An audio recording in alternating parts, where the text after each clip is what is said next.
Chemistry मास्टरचा सगळ्यांना नमस्कार. आपण सोल्युशनमधला 5 नंबरचा प्रॉब्लेम सध्या बघतोय. याच्यामध्ये आपल्याला काय सांगितलं बघूया. वेपर प्रेशर ऑफ इथर असं म्हटलं आहे. तर ते वेपर प्रेशर ऑफ इथर किती आहे, तर P1⁻�0 म्हणजे सॉल्व्हंटचं वेपर प्रेशर त्यांनी दिलं आहे 442 mm ऑफ Hg दिलं आहे त्यांनी. परत त्यांनी असं म्हटलं आहे की मोलिक्युलर वेट ऑफ इथर, मोलिक्युलर वेट ऑफ इथर म्हणजेच कोण, तर M1 किती दिलं आहे 74 ग्रॅम पर मोल. परत पुढे जाऊया आपण. तर त्यांनी म्हणते 3 gram of compound, 3 gram of compound म्हणजे हा W2 असणार आहे 3 ग्रॅम. परत डिझॉल्ड इन 50 ग्रॅम म्हणजे हा किती असणार आहे W1 असणार आहे. बघा बरं, ग्रॅम ग्रॅम ह्या टर्म दोन्ही मासवाले आहेत बघा. जो जास्त असतो तो 1 नंबर, जो कमी असतो तो 2 नंबर.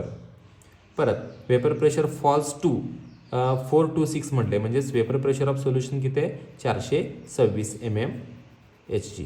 तुमच्या लक्षात आहे का बघा, इथं 442 इथं 426 आहे. जे सॉल्व्हंटचं वेपर प्रेशर असते ते जास्त असते, सोल्युशनचं कमी असते. मग आपण इथंच काय करूया, डेल्टा पी पण काढून घेऊया. डेल्टा पी कसा काढायचा, तर P1⁻⁴ मायनस P1⁻⁴ 442 वजा 426. मग हे 42 आहे. 442 मधून 426 वजा करायचा आहे. मग आता बघा बरं, 14तनं 6 गेले,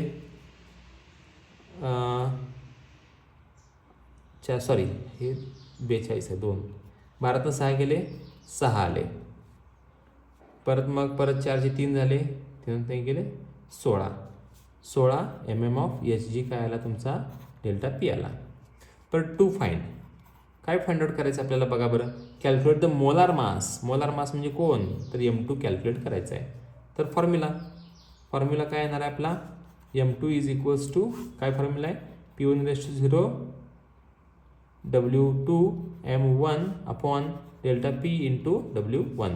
कॅल्क्युलेशन सगळ्या व्हॅल्यूज पुट करूया. M2 is equals to P1⁻⁴ किती आहे आपला 442 गुणिले W2 किती आहे 3 गुणिले परत M1 किती आहे 74.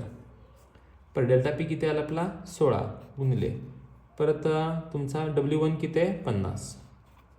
त्याच्यामध्ये तुम्हाला साधं सोपं कॅल्क्युलेशन करायचं असेल तर ते करू शकता तुम्ही. यातल्या टर्म्स काढून टाकल्या तर अतिउत्तम होईल. पण मी लॉग टेबलचं आपल्याला थोडंसं एक्सरसाइज होऊ दे म्हणून मी तुम्हाला सगळ्या व्हॅल्यू ह्याला घेऊन शिकवतो.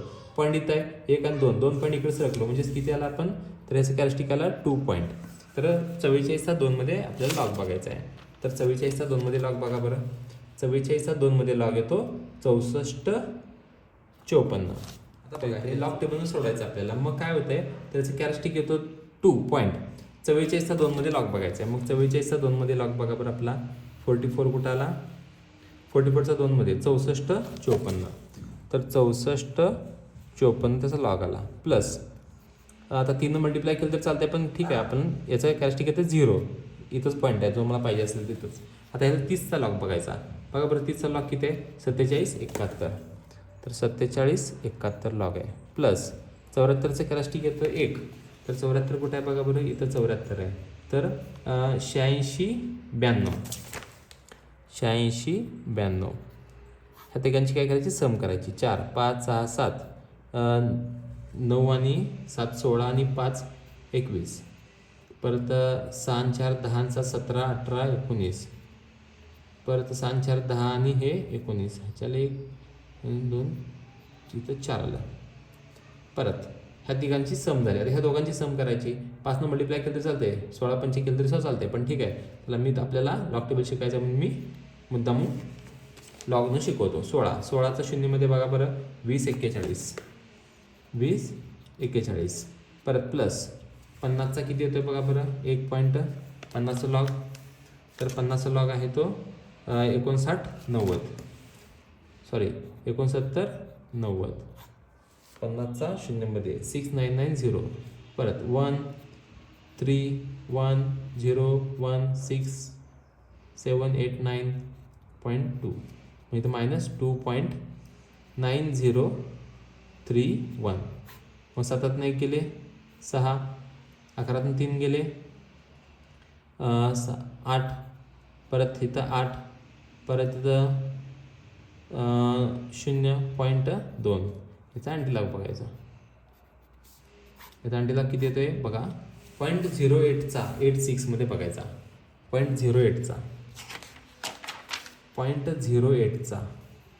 8 आणि 6मध्ये 2 आहे म्हणजे 27, 12 27. मग हे झालं 12 27, 2 आहे म्हटल्यानंतर 122.7. मग बघा बरं इथं M2 is equals to 122.7, near by 123 असल्यामुळं चालतंय, ग्रॅम पर मोल. हे झालं आपला प्रॉब्लेम नंबर 5. थँक्यू.